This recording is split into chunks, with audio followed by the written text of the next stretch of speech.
I've seen a lot of change, been through a lot of pain. Some things are not the same as they were a year ago, but all will be okay. I move on each and every day. The past is where it stays, way back a year ago. I've changed for the better this time. I thought I would never be fine. I strive just to say I'm alright, and for the first time in a long time I'm alright. I've seen a lot of change, been through a lot of pain. Some things are not the same as they were a year ago, but all will be okay. I move on each and every day. The past is where it stays, way back a year ago.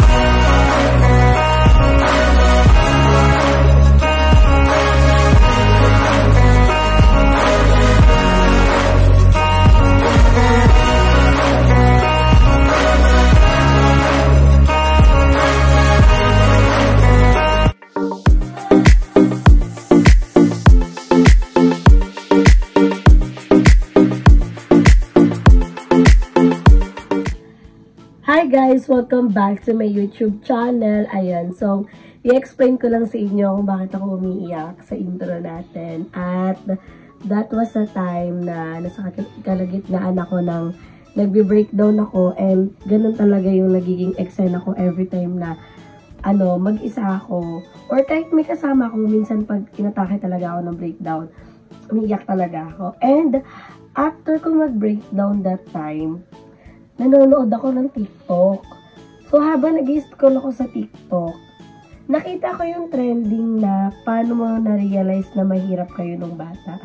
So, sabi ko, once na na-film ko to, hindi na ako iiyak kasi naiyak ko na lahat. At gusto ko din tong itanong sa mga bayut kung paano ba nila na-realize. Dahil, syempre, kami naman yung magkakasama ng mga bata pa kami. And, gusto ko siyang i-share sa inyo. Gusto kong sabihin sa inyo kung paano ba ako umiyak. I mean, kung paano ko iyak ako nang iyak sa trend na yun. Kasi parang sobrang lupit talaga ng mundo, sobrang lupit ng tadhana, na parang happy na lang ako na hindi ako nagsettle sa ganong situation. And umiiyak ako dahil, alam mo yun, may anak na ako eh. And ayoko siyang maranasan kay Gab, kaya nag-work hard ako for Gab, na ayokong maranasan niya yung trend na yun pag lumaki siya, na paano marirealize na mahirap kayo ng bata. At wala namang mali sa mga taong hindi nakaranas ng ganon, at alam kong grateful sila kasi binigyan sila ng magandang buhay. Kasi hindi naman natin may iwasan na may mga ganon talagang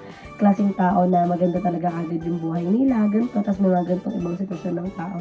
Kaya sabi ko, umiiyak ako nun kasi sabi ko, ayoko mararanasan ni Gab na yung lahat ng sakit na naranasan ko. Ako na lang makaranas lahat ng hirap, ng sakit, ganun. Wag lang yung anak ko. Hindi naman sa pagiging spoiled brat ni Gab, pero hanggat maaari kung ano yung mga gusto ni Gab na kaya ko namang ibibigay ko, diba? Yung mga inner child ko na hindi ko nagawa, ibibigay ko para sa anak ko. At ito lang, ilan lang to sa mga na-realize ko na mahirap kami nung bata ako. Dumating sa point na inaalagaan ko yung kapatid ni yung pamangkin ni BNT Jericho para lang may baon ako sa school. Nag-birthday ako nang walang handa. Meron pa naalala ko, nag-birthday ako nang hingi ako ng 5 piso, hindi pa ako nabigyan. Alam niyo yun, yung mga ganung bagay. Tapos, pag may Christmas party kami, di ba may mga food na like mga Jollibee, McDo, nagbabaon lang ako ng pagkain. Tapos, hindi ako nakakasali sa exchange gift. Makasali man ako kung ano lang yung mga pwedeng iregalo ko sa bahay, yun yung binibigay ko para lang makasali ako. So, minsan, dumating pa sa point na nagalit yung regaluhan ko kasi hindi maganda yung niregalo ko. Alam niyo yun, na parang gusto mo lang sumabay sa ganung bagay pero hindi mo na magawa kasi mahirap lang kayo. Tapos, ang dami, nag-uulam ako ng chichirya, guys. Ang dami kong, alam niyo yun, ang dami kong paghihirap na ayokong maranasan ni Gab. Although, dapat may mga struggle din na maranasan si Gab para magising sa realidad na ganito yung yung mundo, kaya hindi ko siya spoil. Kaya, alam nyo guys, sobrang thankful din ako kay Kuya Lloyd kasi, alam mo yun, ang dami kong na-experience na bagay na hindi ko akalain na may experience ko siya. Ang dami kong mga lugar na napuntahan na hindi ko ina-expect na mapupuntahan ko. Ang dami kong nakaing pagkain na hindi ko ina-expect na makakain ko.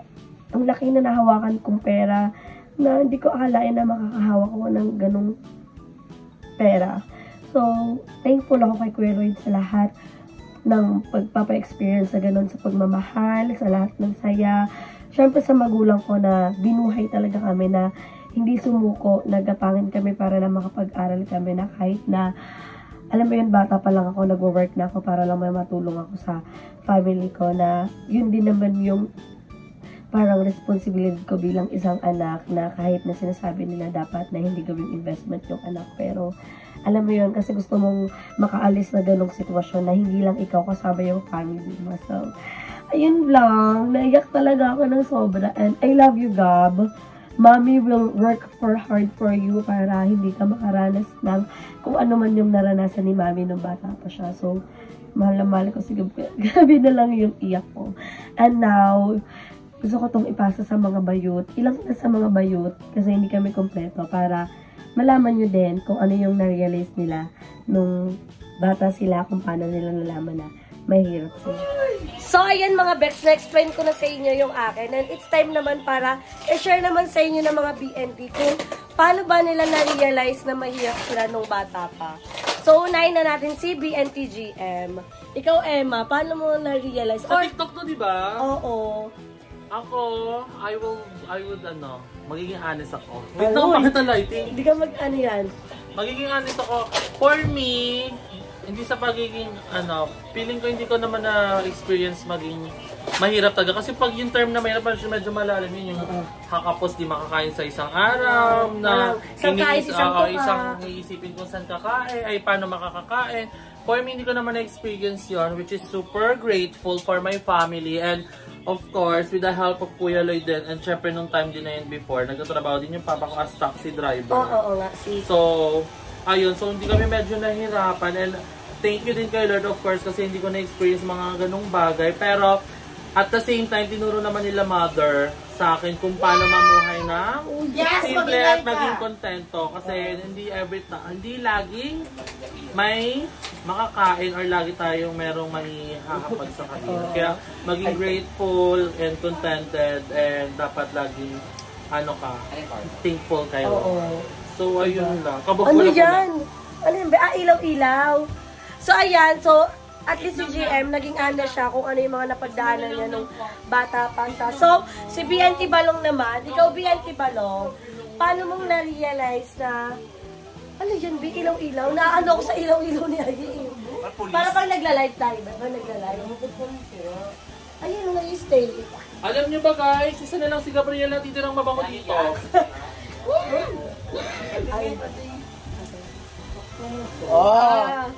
Lighty. Ikaw, Balo, paano mo na-realize na mahirap kayo nung bata? Kasi hindi naman sa totally din mahirap, pero nararanasan namin yun siya. Tapos kapag yung ilaw sa ilaw kasi namin sa kuryente, kasi dati jumper lang kami. Jumper lang kami, tapos ngayon pag ganitong oras, wala pa kaming kuryente niyan. So magkakakuryente kami ng mga alas 6 na ng gabi, pagpagabi na kasi para wala nang hulihan. Pero minsan, nahuhuli pa rin kami kasi yung mga nanguhuli, gabi din umatake. Tapos, minsan, 2 beses or 1 beses lang kumain sa isang araw. Pero, nakakaraos naman kami, yung straight na 1 linggo, nakakain pa rin. Wow. So, yun, till now. Pero grateful ka naman, Grateful kasi, unlike dati na talagang, sobrang mahirap sa amin yung sitwasyon. Pero kasi ngayon, iba na kasi yung na-experience ko. So, grateful ako sa mga nangyayari din sa akin ngayon. Wow, thank you Balong. Ito naman si Aye, kasi si Aye may mga bagay siyang hindi na open sa vlog at feeling ko dito niya yun masasabi. So, si BNT Aye naman yung tatanungin natin kung paano niya na-realize na mahirap sila nung bata. Kasi actually guys, nung pinakita ko kay Aye ito, sabi niya, feeling niya daw may iyak din siya kasi nakita niya kung paano ako umiyak habang kinukwento ko sa kanya kung ano yung kung ano yung Hindi, ayoko na kasi pag-usapan yung ay, okay, check na yan. Hindi, ako na-realize ko na mahirap kami nung bata kami. Ganun yung kukubo. Oh, no? Seryoso. Kasi pag naalala ko yung mga ganong moments ako, naalam ko mahirap kami pag nagko-commute kami, papuntang. Ay, gusto dito. Si ate ganda ko naman. Alam ko mahirap kami nung nag-commute kami papuntang Venus to get food. Tapos, kasi dati may rocket kami. Tapos, may times na, nag-hirap kami. Nabenta namin yung rocket ship namin. And then, nag-commute na lang kami papunta there. Si ate ikaw parang ka nang lalaro. Hindi, ako, alam kong mahirap kami before. Yung cortina namin, yung pintuan namin cortina. Cortina yung pintuan namin sa CR, divider namin, cortina, naghahati ng bahay namin, yung kwarto, tapos biglang yung lamesa, tapos yung nasa taas nun yung pusa, tapos Ay, ikaw te, kala ko seryoso na pinagsasasabi mo. Hindi ako alam kung mahirap kami nung bata kami pag na swerte namin na nakakakain kami ng gabihan. Ano ba tawag doon? Hapunan. Nakakakain kami ng hapunan. Na parang ang saya-saya na namin pag may merienda kami, pag nakakabili kami ng almusal. Yon. Kasi dati parang naaalala ko pinagsasama na namin yung tanghalian tsaka hapunan. Ay, isahang kain Oo, na lang. isang kain na lang. Tapos, yun nga, yung kwarto namin, kasama na dun yung sala, kitchen, gano'n. So, parang isahang ano na lang. Oo. Tapos ngayon, di ba, I'm so grateful na nakakapagpatayo ako ng bahay. Totoo. Hindi ko inaano na ganun yung buhay na binigay sa akin ng pamilya ko. I'm so happy and I'm so grateful na binuhay pa rin nila kami. Hindi kami sinukuha ng mama at papa ko. Kahit anim kami. Iyak ako eh. Sabi sa'yo, iyak ako eh. Oo. Kasi nakita ko yung sakripisyo nila papa. Alam mo yung gusto ko magreklamo sa buhay na naiingit ako kasi bakit yung ibang mga bata nakakasama ng field trip. Ako never ako nakasama ng field trip. Tapos one time, sobrang galit na galit ako kay mama kasi grade 6 na ako, hindi pa rin ako pinasama. Second year high school na ako, hindi pa rin ako nakasama. Fourth year high school, nagdadabog na ako. Sabi ko, hindi man lang ako napasama ng field trip. Ganon. Tapos, na-realize ko na, buti nga napag-aral ako eh. Oh, diba? Buti nga, napapakain pa rin ako, may bubog pa rin kami nasisilungan. Alam mo yon, lahat talaga, ang buhay mahirap. Sobrang hirap ng buhay. Merong mga tao na talagang pinagpala, pero karamihan sa atin talaga, sobrang hirap. Mahirap. Ngayon, pwedeng, ayan, ikaw, isa kang, kaedad namin before, na nahihirapan din ngayon, pero, look at the brighter side. Nandiyan pa rin yung mama at papa mo. Oo, diba? Na, ayun yung na hindi ako nagreklamo kasi alam kong hindi rin ginusto nila mama at papa na ganun yung maging eksena namin, na mawalan kami ng ilaw 4 na taon, na yung gabi na pero yung ilaw namin laging yellow. Parang kami naka-yellow light everyday dahil doon sa kandila. Tapos, hirap na hirap pa kami minsan bumili ng kandila. Gumagawa ng paraan si Papa. Yung basahan, binababad niya sa langis para matagal. Kasi 4 na taon kami walang kuryente noon. So, ayun. And, may mga times na yung bagoong, ang alam namin sa bagoong corned beef. Totoo. Diba? Ano to? Akala mo di mo na. Atake mo, taga-village ko. Ngayon ko lang, alam ko nag-uulam ako ng bagong, pero yung sasabihin mo, masakit kasi yun na parang, yung pagkain gano'n yung tingin nyo, diba? Masakit yun, hindi yun katatawanan. Kaya nagulat ako na dumating pala sa ganung point talaga, diba? Kami. Pero alam mo, I'm so grateful kasi si Papa, masayahin si Papa. Oo, totoo Si yun. Mama, ayan, parang medyo mistake to si Mama, pero si Papa, sobrang masaya niya na hindi niya pinaparamdam sa amin nung bata kami na parang pinamumuka lalo sa amin. Dati tawag dito, utusan kami, bili na ng corned beef. Ganyan, tapos bagoong lang yun. Pero tuwan-tuwa kami, bili na ng manok doon. Pero yung manok, yung ulo lang ng manok. Pero sabi niya, bili na ng manok pero yung ulo muna ha, sa sahod na yung pakpak, sa sahod na yung legs. Ganun sila, Papa. Kaya, ay, alam mo yun, parang maging grateful tayo na hindi tayo iniwan ng mga nanay tatay natin sa pinto ng ibang bahay. Oo, totoo yan. And nagpapasalamat ako kasi ginapang pa rin, knowing na ang hirap-hirap nilang buhay. Pero 6 kaming binuhay ni Mama at ni Papa. Diba, dumating sa point na tumira kami sa koral ng baboy, yung pinagtabuyan kami ng lahat ng mga kamag-anak namin, kasi galing kaming Pangasinan tapos sila Papa tsaka si Mama nawalan ng trabaho sa Pangasinan. So, pinunta kami dito sa Manila. Tapos, nung nandito na kami sa Manila, pinagpasapasahan kami ng mga kamag-anak namin. Basta ganon. Kaya, I'm so happy na lumaban sila Mama at Papa. Kasi, kung sinukuha niya kami, wala naman ako dito. Oo, wala ka ngayon. Hindi mo makakantami lahat ng sakripisyo mong ginagawa ngayon. At least, di ba, masaya tayo na napagdaanan natin yung mga ganong bagay na nagkakaroon tayo ng progress sa buhay, di ba? Hindi natin hinayaan yung sarili natin na makulong sa ganong sitwasyon, di ba? So, bumangon tayo. Kaya, grateful talaga kami sa lahat-lahat ng meron. At saka, alam ko, mahirap kami dati. Yung naka-uniform ka na, tapos sasabihin ni Mama, wait lang. Tapos, mag-iikot si Mama, maghahanap ng uutangan ng baon namin. Kaya, alam mo yun, parang nakita ko rin na hindi man nabigay sa akin ni Mama at ni Papa yung magandang buhay. Pero alam kong binuhay niyo kami. Binuhay nila kami. Pinag-aral, binihisap, binigyan ng bahay, binigyan ng pangarap, diba? Kaya I'm so grateful kay Kuya Lloyd. Uy, hindi tayo magkakay-kay dito. Nandamay lang ako. Nandamay tayo ng ito. Pero look at us now. Oo, diba? Hindi pa naman sa ganun pa rin. Marami na tayong na-achieve na nakakakain na tayo ng lagpas sa 3. Niniiyak kasi ako kasi dati. Hindi naman talaga kami niniiyak. Alam mo, nahihirapan ako. Ayun ka na naman kasi sa Nalaga nga kami dating T-Rex. Tapos, yung T-Rex na yun. Yung T-Rex na yun, nagkaroon kasi siya ng 3 anak. Kasi sobrang hirap namin, hindi na namin napalaki yung 2. Namatay yung 2 anak. Tapos namatay din yung pinaka-T-Rex, yung nanay. Tapos yung bunso yung natira. Buti nga napapag-jama ko na siya ngayon. Dati hindi ko nabibilan ng damit. Tsaka maganda, naturuan ko siya magsalita. Sabi mo, Mama. O, diba, marunong. Ay, nako, nakakaano Hindi, ayun, alam nyo guys, mahirap ang mundo. Mahirap, hindi madali. Napakalupet ng mundo.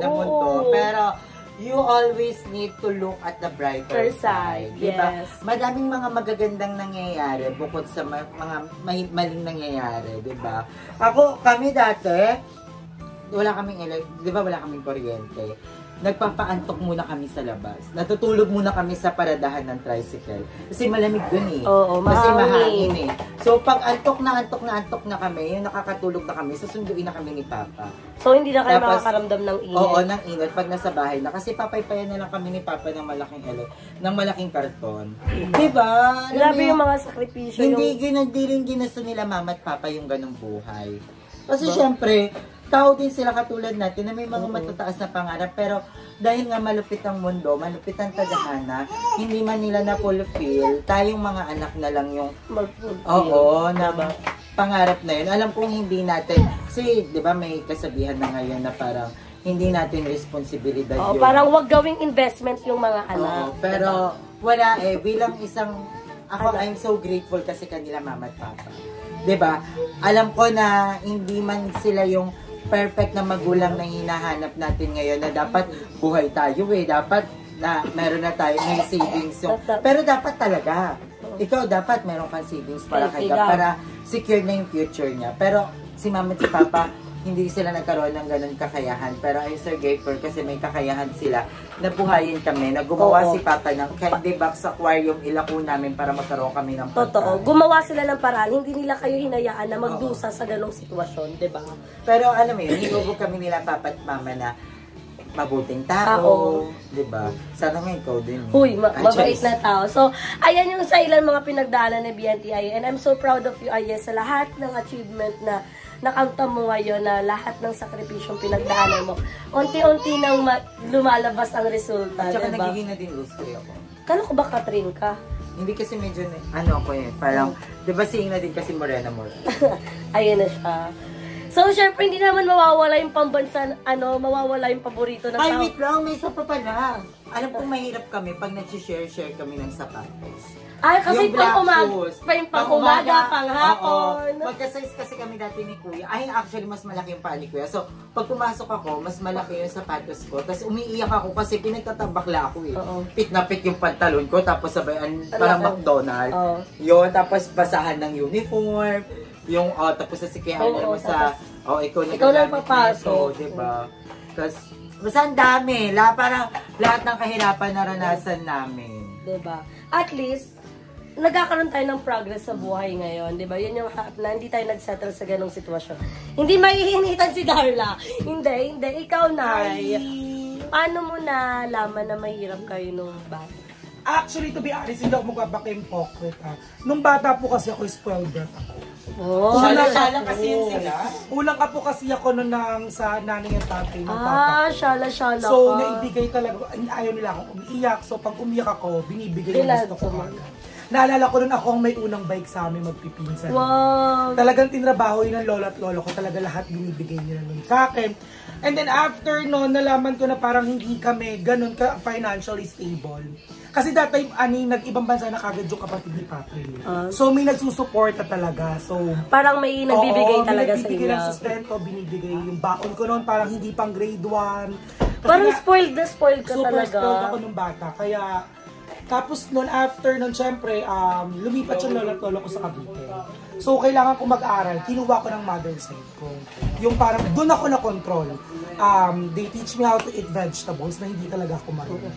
So, parang nalipat ka sa lugar na mamumulat ka sa mamumulat ako sa katotohanan. katotohanan. Kasi nung dati, doon sa lola at lolo ko, pag umiyak ako, Bigay agad. Talagang walang kaabog-abog kahit hindi na kaya, alam mo yun, salbahe po ako nung bata. Promise. Kasi nga spoiled na spoiled. Tapos dun sa mother side ko, dun sa mother side ko na nalipat ako dito sa 13, tinuruan nila ako kung paano makontento. Kasi na grade 5 ako na naalala ko. Ang bakon ko lang sa school nun parang 5 pesos na lang. 5? Na ang laki ng adjustment. Kasi walking distance na yung school. So parang lalakad ka na lang doon yung school mo, 5 pesos lang yung baon ko doon hanggang graduate ako ng grade 6. Ano yun? Siyempre, ang laki ng adjustment mo. Ay, sobrang laki ng adjustment. Paano mo Parang siya nakaya? Nagsiself-pity ako nun. Kasi syempre, bakla, dumidiscard ako sa school kapag ako'y napapakopya ko. Ay, sa mga pinagkakakitaan parang mo. 2 piso isang sagot, mga ganon, yung mga reaction paper, tapos mapangkuto ako ng mga kaklase, tapos para binibigyan ako na, Pagdating ko nung high school, dito ako namulat na po sa 13 na parang, ay, eto pala yung buhay na hindi lahat ng bagay na gusto mo makukuha. Kuha mo, oo. Na kailangan makontento ka kung anong inihain sa lamesa. Doon ako namulat, okay, ganito pala, kailangan paghirapan mo, kailangan, as a bata, kailangan talagang imulat yung mga bata na iparamdam mo sa kanila na hindi na kapag umiyak sila, kung ano yung gusto nila, eto na kagad. May bibigay mo na kagad. Turuan mo kung ano lang yung kaya mo, yun lang yung ibigay mo sa kanila. Kasi masasanay sila. So, ang galing, no? From spoiled brat, tapos, napunta ka sa, mabubuhay ka sa realidad. Na ganito dapat. Na hindi Kaya pala- actually, I'm so thankful. Una, nagagalit ako, syempre. Kasi di ka bata ako sanay. nun. Tsaka hindi ka Parang sanay. Dito, parang feeling ko minamaltrato ako. Syempre, bata, ganun talaga yung thinking ko. Thinking na And parang then, binibigay lahat ng gusto mo, tapos True. ngayon, hirap And ka then ng growing kunin. up, you will realize, maganda pala yung may idudulot no na tinuturuan ka kung paano ka lang Totoo. makontento. Diba? Na hindi mo, kasi maraming tao na kailangan ng gumawa ng masama para lang makuha yung gusto nila. That's not good, guys. Yung kumakapit sa patalim. Mga patalim, yan. Tapos I remember nung high school ako, 10 pesos na yung baon ko, whole day na yun. Sobrang haggard. Kaya talaga lahat ng discarte ginawa ko noon. Kaya sabi ko, hindi naman ako na-deprive as a kid, pero natuto ko. Natuto ko na pagtanda ko na kailangan kong magtrabaho, mag-aral lang mabuti, para paglaki ko, makuha ko lahat ng gusto ko. Ganun. Buti ka nga may baon. Alam mo ba ako, wala talaga akong baon nung diba? Parang, Yung pamasahe kasi nun parang 2-3, tapos nilalakad ko lang din yung school. Pero wala akong baon. Ang paano kung uwi na lang ako sa bahay, doon ako kakain. Kasi yung school dito parang umaga hanggang hapon, tapos pwede kayong Oh, uwi diba? ng Full lunch. day na. Oo, Full uwi ng day. lunch. Ganun din ako nun. Actually, naalala ko kasi sa ano po ko, Santa Mesa, Manila. Ako, Hindi ako papasok kapag hindi ako magto-trolley. Oo, gusto ko naka-trolley ako nun. Parang 3 ata trolley nun. Ayoko, tamad ako maglakad. Nasa tigsundo ako ng lolo ko nun from grade 1 to grade 4. Diba? So, yung lesson lang talaga, kaya ko to binlog. Kasi grabe talaga yung iyak ko at nasa gitna ako ng breakdown doon na para, grabe pala talaga yung pinagdadaanan ng mga bawat tao. Kung makikita niyo yung trend na yun, makikita niyo lahat ng paghihirap na pinagdaanan ng bawat isa. So, parang, grateful ka talaga, makukontento ka talaga kung anong meron ka ngayon, na magiging thankful ka sa lahat ng mga blessing na dumadating sa buhay mo. Kasi hindi lang naman, pera yung blessing eh. Yung family mo, yung kaibigan mo, di ba? Yung partner mo, yung mga tao nakapaligid sa'yo, blessing din yan sila kasi patuloy ka nilang ginaguide sa tamang daan. Tamang blessing in this. Diba? Saka hindi po totoo yung kasabihan na kapag nabuhay kang mahirap, mamamatay kang mahirap. Ay, hindi. Ano? Kung pipiliin mo You na always have a choice. Yes. Sabi nga. Kung pipiliin mong manatili sa ganong sitwasyon, pero dapat hindi talaga gumawa ka ng paraan para, alam mo, hindi mo makulong yung sarili mo sa ganong sitwasyon na Maging ambisyosa. Oo. Isa yan sa mga, isa sa mga... ambisyosa in the good way. In a good way. Mag-ambisyon ka, libre mag-ambisyon, tapos isipin mo kung paano mo makukuha yung ambisyon. Oo. Ganun. Ay, Ay, tayo nung hindi ka parang para kaming sisiw sa yelo. Hindi mo kami incubate. Ay, party. Ang ganda. Bongga na in-order mo. Saan mo yung binili? Yan, ka TikTok. Ay, gaganto-ganto lang yan. Ay, carry na to mag-live. Tsaka yung stand ko, cellphone stand ko. Meron ako. Ay, meron ka na. O, carry. Meron daw siya. Saan kaya? Sino-sino kaya? Diba, bongga na? Yes. Ay, Ay, fresh na tayo. Ba't ang oil ng Ako din eh. Agad na talaga, di talaga tayo fresh. So, ayun guys. Ay, meron tong ilaw mo Nakikita yung mga nakakita ng chismis mo. Watch mo. Oh, lumapit pa siya. Alo, Iurong mo dito, parang itim-itim kung tignan. Yun, nakakaloka. tignan mo dyan. Huwag na lang yung mga pores ko. Laki din ang pores ko.